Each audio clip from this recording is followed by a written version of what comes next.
दो तीन बात आई हैं लिख करके। एक ने मुझे कहा कि महाराज जी, कल वो सुबह से ही विचार कर रहे थे कि एक भजन जो कल हमने गाया, नाम रस मीठा रे कोई पीवे कोई पीवे, तो बोले महाराज जी हम सुबह से ही विचार कर रहे थे, सुबह से ही उस भजन को सुन रहे थे और कथा सुनते सुनते बीच में ही घर वाले लेने आ गए। अब उन्होंने कहा कि चलो, तो हम चले गए कथा से, तो लेकिन लाइव जैसे ही ऑन किया तो आप यही भजन गा रहे थे।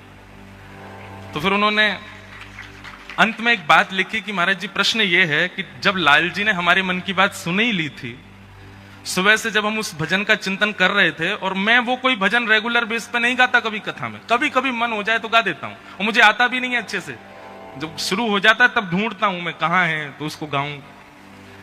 कल पता नहीं क्यों गा दिया, और जबकि उसको गाने के लिए खूब ताकत भी लगानी, गले में ताकत थी नहीं, फिर भी क्यों गाया मुझे नहीं पता। तो आप श्री ने अपने पत्र में अंत में लिखा कि जब ठाकुर जी ने मन की बात सुन ही ली थी तो फिर पद तब क्यों नहीं गवाया जब मैं बैठी थी, जब हम चले गए पंडाल से तब ही क्यों गवाया। देखो, प्रेम का एक स्वरूप होता है, जैसे बहन भाई, सब लोग इधर देखो, बहुत ध्यान से सुनो, आवाज आ रही है ना सबको, बहुत ध्यान से सुनना। प्रेम का एक स्वरूप होता है कि हमारे प्रेमी को जो प्रिय होता है, यदि उसकी अनुपस्थिति में वो वस्तु आती है तो हम जबरदस्ती उसको चिढ़ाने के लिए उसकी अनुपस्थिति में उसका उपभोग करते हैं। जैसे हमारी बहन को या हमारे भाई को, एक उदाहरण के रूप में सुन लो कि पाव भाजी बहुत बढ़िया लगता है, और बेचारा वो पढ़ता है अमृतसर में, 4 दिन के लिए घर आया, रोज मां से बोले पाव भाजी बनाओ पाव भाजी बनाओ, 4 दिन से तो बनाया नहीं, और जिस दिन वो वापस चला गया उस दिन घर में पाव भाजी बनी। तो हम क्या करते हैं, पाव भाजी की फोटो भेजेंगे उसको, देख आज घर में बना है, जबरदस्ती उसको खाते हुए दिखाएंगे देख। या फिर कभी कभी किसी की एकादशी होती है, और एकादशी पर जो लोग एकादशी नहीं रखते वो जानबूझ करके वो सब्जी बनाएंगे जो एकादशी वाले को प्रिय है, वो तो खा नहीं सकता, तो उसको दिखा दिखा खाते हैं देख। तो सामने वाला क्या होता है, वो मचल जाता है, वो थोड़ा चिढ़ जाता है। ये लेकिन चिढ़ाने के लिए नहीं, ये कोई प्रतिस्पर्धा नहीं है, ये प्रेम का एक स्वरूप है। तो ठाकुर जी जिन्होंने ये पत्र लिखा, कल ये पद उन्हीं के लिए गाया गया था, और ठाकुर जी ने ही गवाया था, लेकिन कब गवाया, जब वो चले गए कथा से। जब वो चले गए तब मानो ठाकुर जी सींग दिखा रहे हैं, देख अब टांग ना खींचता हो, जिस प्रेम में प्रेमी आपको परेशान ना करता, वो प्रेम थोड़ा ही है। जहां पर आप जो चाहते हैं वो होता है, आप जैसा मांगते हैं वो होता है, वो तो फिर उसको क्या बोलते हैं, वो तो क्या बोलते हैं उसको, वो तो फॉर्मेलिटी होती है। होटल में जाओ, जो मांगोगे मिलेगा। आप आधी रात 2 बजे फोन करके रिसेप्शन पे बोल दो मुझको पानी पूरी खानी है, तो वो अवेलेबल करके देंगे आपको। जहां पर प्रोफेशनल होता है, जहां पर फॉर्मेलिटीज होती हैं, जहां पर केवल व्यवहार होता है, वहां इच्छा अनुसार सब कुछ होता है। पर जहां प्रेम होता है वहां तो चिढ़ाना चिढ़ना लगा ही रहता है। ठाकुर जी आप जो चाहें वो आपको दे दें तो समझ जाना फॉर्मल हो गए ठाकुर जी, लेकिन आप जो चाहो मांगने पर भी ना मिले, खूब परेशान कर दें महाराज, थका दें बिल्कुल ही, समझो यही तो प्रेम है। प्रेम में थकाया ही जाता है, प्रेम में रुलाया ही जाता है, प्रेम में परेशान ही किया जाता है। लिख लीजिएगा, जहां सामने वाला परेशान ही ना करता हो वो प्रेम नहीं है। तो अगर ठाकुर जी से प्रेम माना है तो फिर कमर कस लीजिए कि परेशान भी करेंगे। तो ऐसी अद्भुतता। और भी 2-3 भाव आए हैं। किन्हीं का भाव है कि गुरु की पहचान क्या है, सुनिए बहुत ध्यान से। जिनकी उपस्थिति, जिनका केवल दर्शन, जिनकी केवल बैठने की आकृति देखने मात्र से आपके संशय समाधिस्थ हो जाते हो, संशयों का समाधान हो जाता हो, समझ जाना यही गुरु हैं, जिनकी उपस्थिति। अच्छा, इसमें भी 2 बात होती हैं। कई बार क्या होता है कि गुरु, आजकल जो गुरु बन गए हैं सब जगह, सबको प्रणाम है, सबको वंदन है। भक्तमाल जी कहती हैं किसी का भी अपमान मत करो, चाहे वो आडंबरी कर रहा हो फिर भी उसको प्रणाम करो। पर फिर भी आजकल क्या है कि प्रभावशाली गुरु बहुत ज्यादा हो गए हैं, जो केवल अपना प्रभाव दिखाते हैं पर स्वभाव से उनके अंदर कुछ नहीं। अब ये विवेक आपका होना चाहिए कि आप उसके प्रभाव से तो नहीं रीझ रहे, प्रभाव से नहीं रीझना है, प्रभाव नहीं स्वभाव विशेष होना चाहिए। परंतु गुरु कौन, लिख लीजिएगा 2-3 पॉइंट हैं। गुरु वही जो हरि से मिलावे, जिसके जीवन में आने के बाद आपका भजन पहले से दुगना हो जाए, समझ जाना वही गुरु है। जिसके जीवन में आने के बाद वृंदावन पहले से अति प्रिय लगने लग जाए, समझ जाना वही गुरु है। जिसके वचनामृत जीवन में आने के बाद अब सबसे दोष दृष्टि नष्ट हो जाए, सब में गुण ही गुण दिखने लग जाए, समझ जाना यही गुरु है।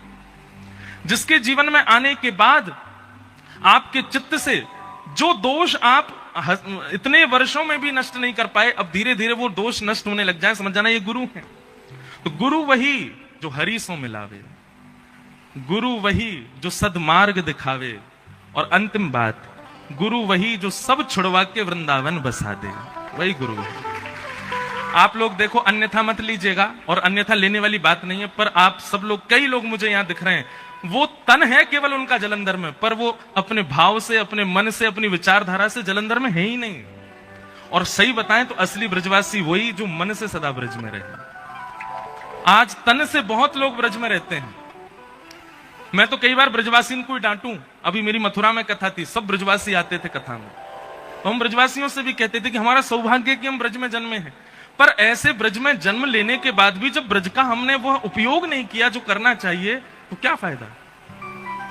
एक हमने कीर्तन बनाया ना, मंगला उठ यमुना तट जाओ, श्री राधा वल्लभ के दर्शन पाऊं, कृपा अभिलाषी जी राधिका रानी जी, हो सुन लो अर्ज हमारी हमारी, रहूं ब्रज रज को पास। हम तो बस सुना रहे हैं, गा थोड़ी रहे हैं, रुक जाओ, अभी सब गा देंगे तो फिर कथा कब होएगी।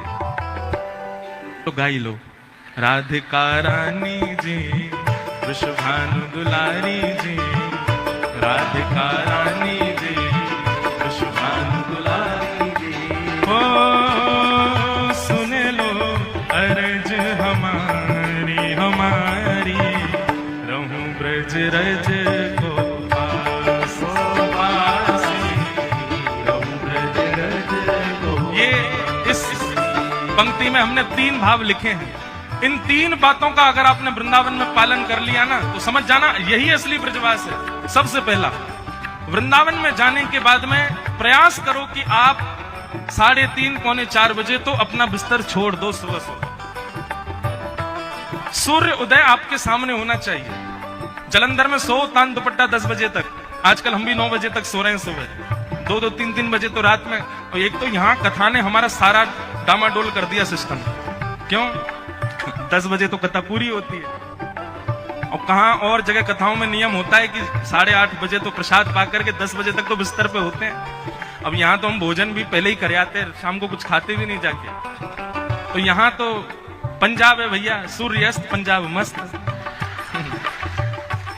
अब वो बात अलग है, कई लोग कुछ और चीजों में मस्त होते हैं, पर हम सब तो महाराज भक्ति में मस्त हो रहे हैं।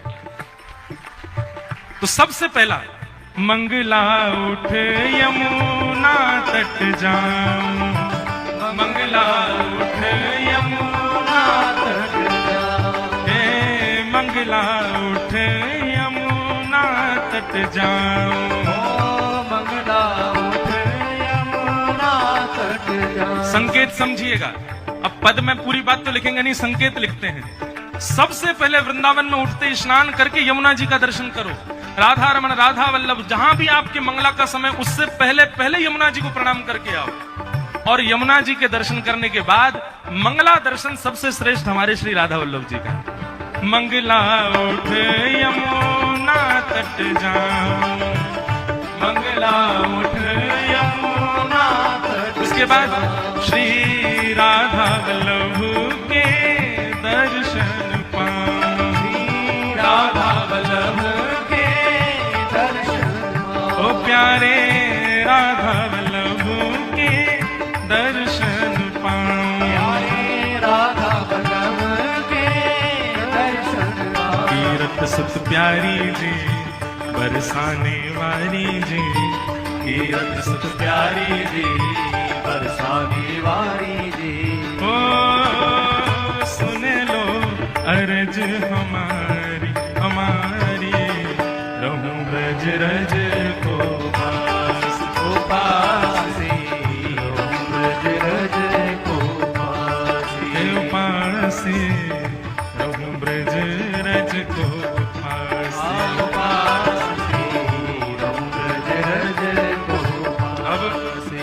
पहला क्रम हो गया, वृंदावन जाते ही मंगला उठना है, यमुना जी दर्शन करके फिर राधा वल्लभ जी के दर्शन करने, फिर जहां जहां आपका मन हो जाओ।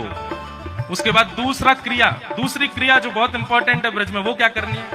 ब्रजवासिन के मधुकर पाऊं, ब्रजवासिन के मधुकर पाऊं। इतने लोग बैठे हैं, कितने ने आज तक ब्रजवासिन की मधुकरी पाई है? हाथ उठा, झूठ मत बोलिए। हमारे कृष्णानंद जी महाराज जी जब भी वृंदावन आते हैं मैया से कह के बोले घर की मधुकरी पवाओ। लेकिन एक मधुकरी में एक बात का ध्यान रखना, दो चीजों का ध्यान। पहली बात तो मधुकरी किसी परिचित के यहां नहीं पानी है, आपका परिचित नहीं होना चाहिए जिसके आप मधुकरी पाओ, संतों की बात अलग है। अपरिचित के यहां जाओ, और हर बार मधुकरी एक नए घर से होनी चाहिए। दूसरी बात, मधुकरी किसी पात्र में, दोना में, पत्तल में नहीं पानी है। अंजलि, दोनों हाथ एक करो, जितना आ सके इसमें ग्रहण करो। ये दो क्रिया है भैया। पूरी दुनिया में 1000 माला करने का जो फल मिलेगा, 100 यज्ञ करने का जो फल मिलेगा, वो ब्रजवासी के यहाँ की टूक प्रसादी मधुकरी पानी से मिल जाएगा।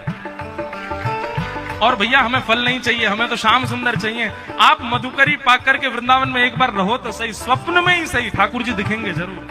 मधुकरी की है, आज कितने संत जन वृंदावन में मधुकरी पर रहते हैं।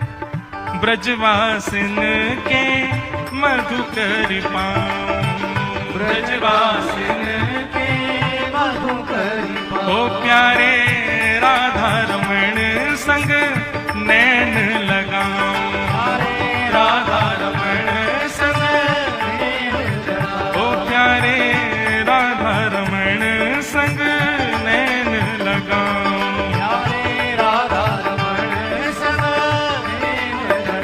कृपा अभिलाषी जी ओ सुन लो प्यारी जी, कृपा अभिलाषी जी सुन लो मेरी प्यारी जी।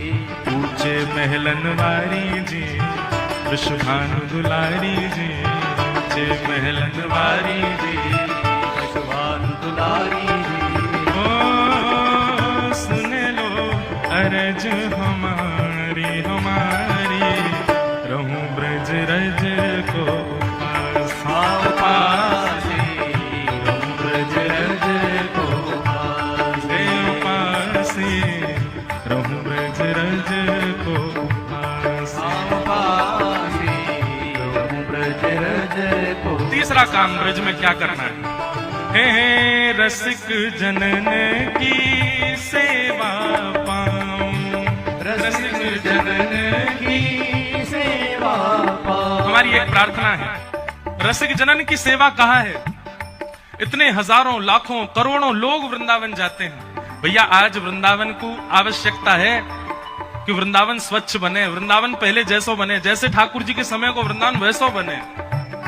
आप वृंदावन जाकर के हमारी कई एक बात मानो भैया, बिहारी जी बाद में जाइयो, 2 दिन लेके जाओ। एक दिन पूरे ब्रजमंडल की सेवा करो, दूसरे दिन केवल दर्शन करो। पहले दिन जाते ही रज की सोहनी करो। वृंदावन में सोहनी सेवा बड़े बड़े संतन ने करी है। ब्रज में जाकर के सोहनी करो।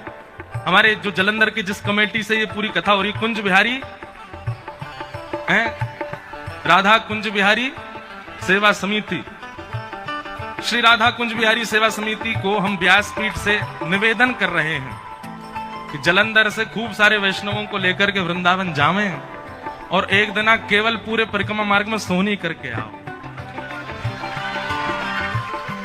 बिहारी जी, राधा वल्लभ जी तो सब कर लें दर्शन। महाराज सोहनी करके आओगे, और जब सोहनी करोगे रज उड़ उड़ करके अपने आप आपके कूपों में प्रवेश करेगी, मुख में प्रवेश करेगी, आंख में जावेगी, नाक में जावेगी, भीतर प्रवेश करेगी। आप ही ब्रज रज के समान है जाओगे। तो बिहारी जी के पास आपको नहीं जाना पड़ेगा, बिहारी जी आएंगे आपके पास। तो जब भी समय लगे, जब भी आप लोगों की अनुकूलता हो, अगला ट्रिप हमारे कैसे ऐसा करो वृंदावन में, अगली बार पूरी परिक्रमा में सोहनी करके आओ, स्वच्छ करके आओ। वहां से अगली बार कभी जाओ तो महाराज घुटने घुटने उतर जाओ जमुना जी में, जहां लगे कि जमुना जी में एक थोड़े सो गंदगी कहीं से आ रही है, सबको निकालो। ब्रज की सेवा करो। ये तीसरी रीति होनी चाहिए वृंदावन की। रसिक जनन की सेवा पाऊं, रसिक जनन की सेवा पाऊं, ब्रजवासिन की सेवा पाऊं, ब्रजवासिन की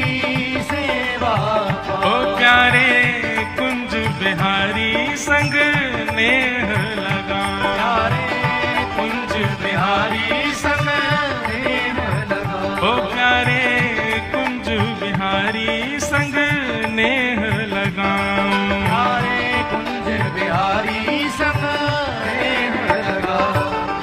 ओ महलन वारी जी वृषभानु दुलारी जी, महलन वारी जी वृषभानु दुलारी जी। ओ अति सुकुमारी जी, ओ राधा प्यारी जी, अति सुकुमारी जी, श्री राधा प्यारी जी। ओ सुन लो अर्ज हमारी हमारी, रहूं ब्रज रज को पासी पासी, रहूं ब्रज रज को उपासी, रहूं ब्रज रज को पासी। गाओ भाव से। ओ राधिका रानी जी वृषभानु दुलारी जी, राधिका रानी जी वृषभानु दुलारी जी। ओ सुन लो अर्ज हमारी हमारी, रहूं ब्रज रज को पास को पासी, रहूं ब्रज रज को पासी, रहूं ब्रज रज को पासी, ब्रज रज को पासी। तो गुरु वही जो सब छोड़ वृंदावन में बसा दे। चाहे तन से आप कहीं भी रहो, पर मन में बुद्धि में चिंतन में सदा वृंदावन बना रहे, समझो वही गुरु है। इस पद में अंतिम पंक्ति और लिखी हमने एक, क्योंकि हम अपने पद में प्रयास करते हैं अंतिम पंक्ति में श्री गिरधर लाल जी का नाम, क्योंकि वही लिखवाते हैं। तो ब्रज में रह के अभिलाषा क्या है? तो प्रथम हो गया मंगला दर्शन करेंगे, द्वितीय हो गया मधुकरी पाएंगे, तृतीय हो गया रसिक जनों की सेवा, ब्रजवासियों की सेवा करेंगे। इन सब के बदले चाहिए क्या? अरे वृंदावन बस के बाहर बढ़ाओगे वृंदावन को? नहीं नहीं ठाकुर जी। तो फिर अंतिम पंक्ति में लिखा, गोवर्धन पर्वत पे राजो, गोवर्धन पर्वत पर। हमने अनेक संत जनों की वाणियां पढ़ी हैं, अनेक भाव पढ़े, और उन सबसे दो निचोड़ निकाले कि श्री प्रिया प्रियतम की नित्य विहार लीला दो जगह पर होती है ज्यादातर ब्रजमंडल में, या तो यमुना जी के तट पर या श्री गिरिराज जी में पर्वत पर। तो हमारी अभिलाषा क्या है? गोवर्धन पर्वत पे राजो, गोवर्धन पर्वत पर। हे श्यामाजू आप गिरिराज पर्वत पर विराजो, और अकेले नहीं विराजो, तो गिरधर लाल संग दर्श करा दो, गिरधर लाल संग दर्श करा दो। बस ये दर्शन करने के लिए ही हमको ये सब करना है। प्रिया प्रियतम दोनों हमको दिख जाए, बस उसके बाद हमको कुछ नहीं चाहिए। फिर चाहे मैं मर जाऊं बसाकर नैनन में। बोलो वृंदावन बिहारी लाल की। तो आप श्री ने कहा है कि गुरु जी की पहचान कैसे हो? जिसकी उपस्थिति से आपके संशय निवृत्त हो जाते हो, जिसकी आज्ञा पर आपको दो बार सोचना ना पड़ता हो। एक बार आज्ञा हुई तो आपकी यही चिंता है कि आज्ञा पूरी कैसे हो, बस उसी को गुरु मान लीजिए। और जिसकी कृपा से, क्या बता रहा था मैं? गुरु वही जो हरीसों मिलावे, गुरु वही जो वृंदावन में बसा दे, गुरु वही जो सब प्रपंच छुड़ा दे, वो गुरु है। फिर आपने दूसरा भाव लिखा, अगर हमसे वैष्णव अपराध हो जाए तो हमें ठाकुर जी को कैसे मनाएं? हमने इसका एक कई बार कथाओं में कहा है, बहुत ध्यानपूर्वक सुनिए सब लोग, इधर देखो। अगर आपसे कोई वैष्णव अपराध बना है, आपने किसी वैष्णव के प्रति दुर्भाव अपने चित्त में रखा है, तो वैष्णव अपराध का यह प्रतिफल होता है कि ठाकुर जी आपका त्याग कर देते हैं। फल नहीं होता, यह दोष होता है। ठाकुर जी त्याग कर देते हैं, आपका भजन कम होने लग जाएगा, आपका कथाओं में रुचि कम हो जाएगी, वृंदावन जाने पर थोड़ी नीरसता लगने लगेगी। ऐसी सब स्थितियां चित्त में आने लग जाएं तो समझ जाओ कि आपसे कोई वैष्णव अपराध बना है। तो वैष्णव अपराध होने पर एक ही उपाय है, क्या? स्वयं को दंड उत्सव दीजिए। क्या करना है? दंड उत्सव। भक्तमाल जी में कथा आती है, एक रसिक मुरारी जी करके भक्त हुए भगवान के, उनके गुरुदेव ने किया था दंड उत्सव। दंड उत्सव क्या होता है? आप जैसे ही लगे कि अब भजन कम हो रहा है, वृंदावन के प्रति नीरसता आ रही है, कथा में मन नहीं लग रहा है, वैष्णव अब प्रिय नहीं लग रहे हैं, नाम जप में पहले जैसी रुचि नहीं है, तो वैष्णव अपराध बनाए जरूर, तुरंत वृंदावन जाओ और 5 दिन के लिए स्वयं को वहां दंड दीजिए। कैसा दंड देना है? बोले सोहनी करो, रसिक जनों के सन्मुख बैठ करके सबको प्रणाम करो, आंखों के आगे दिखने वाला कोई भी व्यक्ति क्यों ना आ जाए उससे क्षमा मांगो। चाहे वो रिक्शा वाले भैया, भैया हमको क्षमा कर दो, टम्पो वाले भैया आ जाओ, उनसे बोलो क्षमा कर दो। अब कहां तक जाएं, अब तो बहुत अति हो जाएगी, नहीं तो महाराज वृंदावन का तो कीट पक्षी पतंगा कोई भी सामने आ जाए उससे भी क्षमा मांगो, हमको क्षमा कर दो। 4 दिन तक अपने आप को दंड उत्सव दीजिए। ये दंड भी है और उत्सव भी है। दंड देते हुए उत्सव मनाओ, क्या सबसे क्षमा मांगो, और फिर अंतिम दिन झरा भंडारा करो किसी भी आश्रम में जाकर के, खूब सारे रसिकजनों को बुला करके सबको भोजन प्रसाद पवा करके दक्षिणा देकर के सबसे क्षमा मांग करके फिर लौट करके जलंधर आओ। देखना आपका भजन बढ़ जाएगा, आपका पुनः कथा में प्रति रुचि बढ़ जाएगी, वृंदावन के प्रति प्रेम बढ़ जाएगा, फिर से ठाकुर जी के प्रति प्रिय लगेगा। वैसे देखो, हर महीना अपने आप को दंड उत्सव दिया करो, 2 दिन का, 4 दिन का, 1 दिन का, जितने दिन वृंदावन में रहते हो उतने दिन दंडोत्सव करके आओ, सबसे क्षमा मांग के आओ, क्योंकि हमसे अपराध बनते ही बनते हैं। क्षमा मांगने से अपराध नष्ट होता है, वैष्णव अपराध। फिर किन्हीं का एक गंभीर प्रसंग भी आया है। उन्होंने कहा है कि महाराज जी आप कहते हो तजोरे मन हरि विमुखन को संग, हम नहीं कहते, गोस्वामी श्री सूरदास जी महाराज कह रहे हैं और शास्त्राज्ञा भी कर रहे हैं। फिर आपने कहा कि हमारे पिताजी ने धर्म परिवर्तन कर लिया है, भगवान को गालियां देते हैं, घर में दूसरे धर्म के ग्रंथों का पाठ करते हैं, दूसरे धर्मों का पाठ करते हैं, उनके इस आचरण से हम सबको असहनीयता होती है, उनका त्यागने का मन करता है, त्याग भी नहीं पा रहे, आप आज्ञा करो क्या करें। भैया देखो, सब लोग ध्यान से सुनो, ये संकीर्णता तो बहुत फैलती जा रही है, धर्म परिवर्तन की पूरे भारत में ही फैल रही है, पर पंजाब इसका गढ़ बनता जा रहा है। बहुत ज्यादा लोग अपने धर्म को परिवर्तन, अब ये पता क्या है, धर्म परिवर्तन किस लिए किया गया? केवल लोभ में आकर के, और लोभ में आकर के आप जो कुछ भी करते हो, पाप के पिताजी का नाम है लोभ। तो अब उनको तो हम क्या ही समझाएं जो कर रहे हैं ये सब काम। बस ये समझ लीजिए कि एक विवाह होते हुए भी अन्यत्र किसी के साथ में संबंध रखना, उसका जितना बड़ा पाप लगता है उससे कई गुना ज्यादा पाप लगता है धर्म परिवर्तन करने से।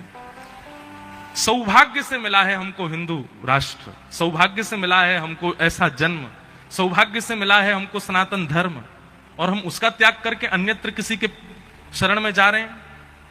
हमारा कल्याण कैसे होगा? अधोगति तो निश्चित है। लेकिन अब जिनका ये प्रश्न है कि उनके मन में इच्छा हो रही है अब क्या करें, घर में तो ये सब चल रहा है, तो भैया देखो, आप तो प्रहलाद जी को अपना गुरु मानो। प्रहलाद जी महाराज के पिताजी, क्या नाम था उनका? हिरण्याक्ष नहीं, हिरण्यकश्यप। हिरण्याक्ष उनके चाचा जी का नाम है। तो हिरण्यकश्यप जो हैं वो कैसे, ये ऐसे ही हैं, भगवान को गालियां देते हैं, घर में उल्टे सीधे काम होते हैं, सब तरीके से प्रहलाद को रोकते हैं कि तुम भजन मत करो, तुम ये मत करो, तुम। पर प्रहलाद जी ने पता है क्या किया? प्रहलाद जी ने पिताजी का त्याग नहीं किया, अपना भजन नहीं छोड़ा, करते रहे करते रहे करते रहे। सब अपना प्रारब्ध भोग रहे हैं संसार में, सब अपने प्रारब्ध से कर रहे हैं इस संसार में जो कर रहे हैं। तजोरे मन हरि विमुखन को संग, वहां पर सूरदास जी कहते हैं मन से त्याग करो सामने वाली व्यक्ति का, तन से त्याग मत करो।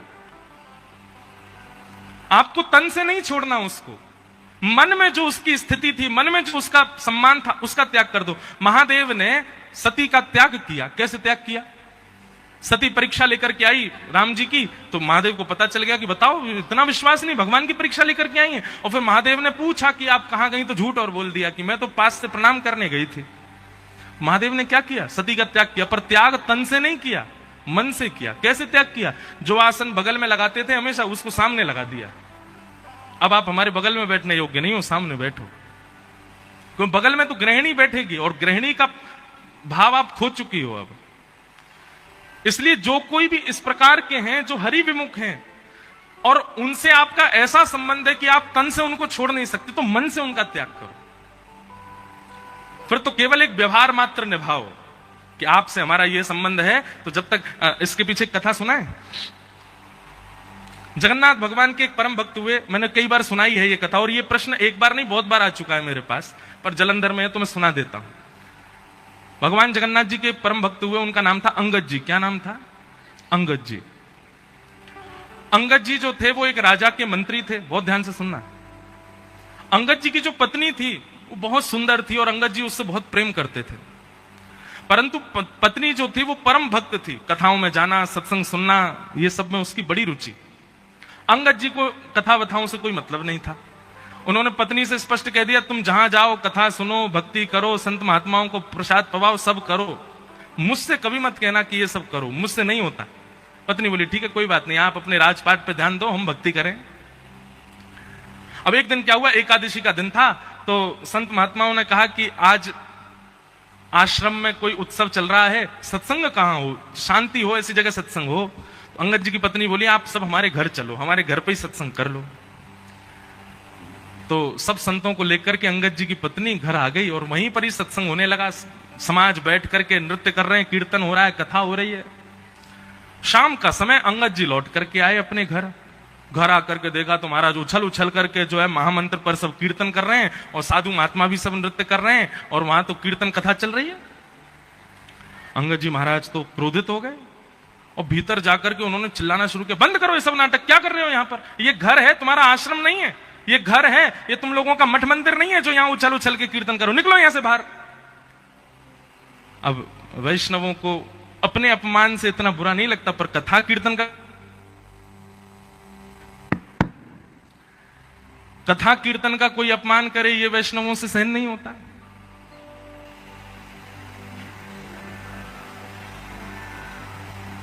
सब लोग चले गए। अंगद जी की पत्नी बिल्कुल नीची नजर किए और महाराज लाल पड़ गया था चेहरा उसका। अंगद जी प्रेम तो करते थे अपनी पत्नी से, आज जाके बोले, देखो मैंने तुमसे कभी कुछ नहीं कहा, तुम सत्संग करो, कथा सुनो, भक्ति करो, कुछ भी करो, पर ये घर में लाने की जरूरत नहीं है, अपना बाहर जाके किया करो सब काम।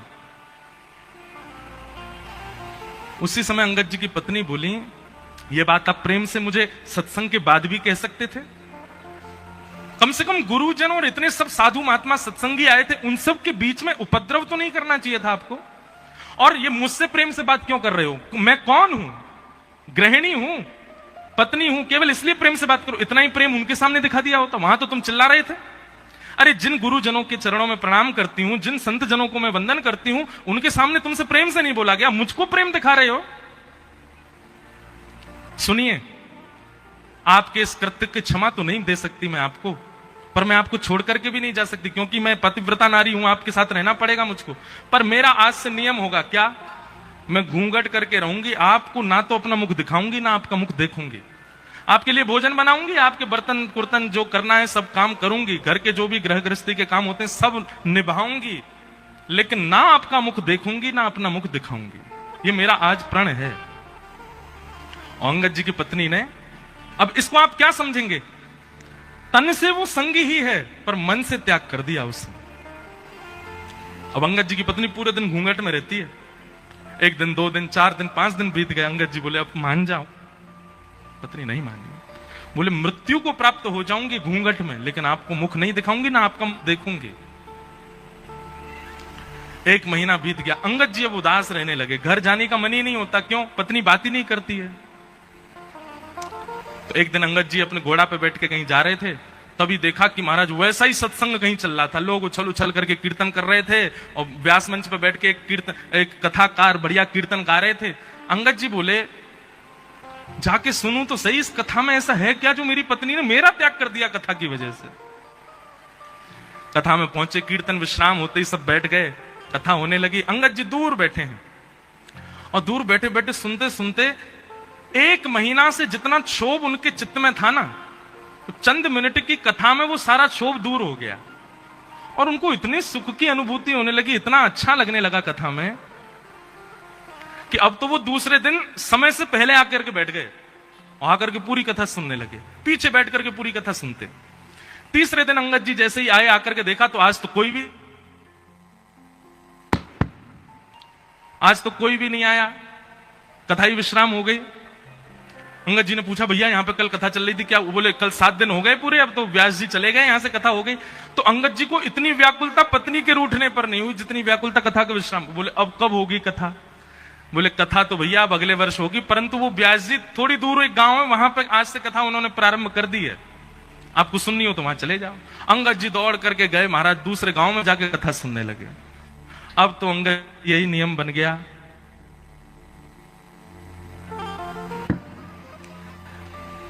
बोलो वृंदावन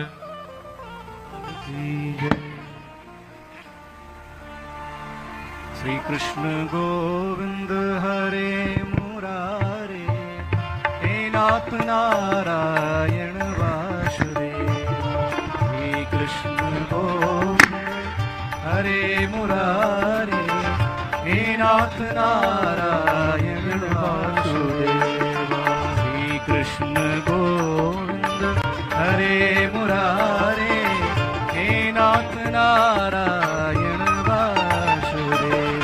श्री कृष्ण गोविंद हरे मुरारे, हे नाथ नारायण वासुदेव। ठाकुर जी खेल रहे हैं, माइक बंद कर रहे हैं बार बार, पर या से ज्यादा ना खेल जाइयो लाला, नहीं तो हम ब्रजवासी दिखाई देंगे फिर। बोलो वृंदावन बिहारी लाल। तो हम क्या बता रहे थे? अंगद जी महाराज दूसरे गांव में जाके कथा सुनने लगे, इतनी आसक्ति कथा के प्रति हो गई उनकी।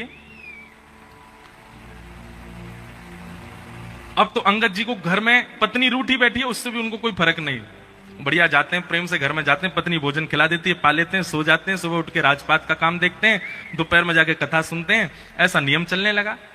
पत्नी के भी मन में होने लगा, पहले तो इनको चिंता थी कि मैं देखती नहीं हूं, अब तो ये चिंतित भी नहीं लगते मुझको। एक दिन गांव में पुनः कथा होने लगी और जैसे ही कीर्तन प्रारंभ हुआ महाराज, तो अंगद जी महाराज पीछे खड़े होकर उछल उछल करके उन्माद नृत्य कर रहे थे।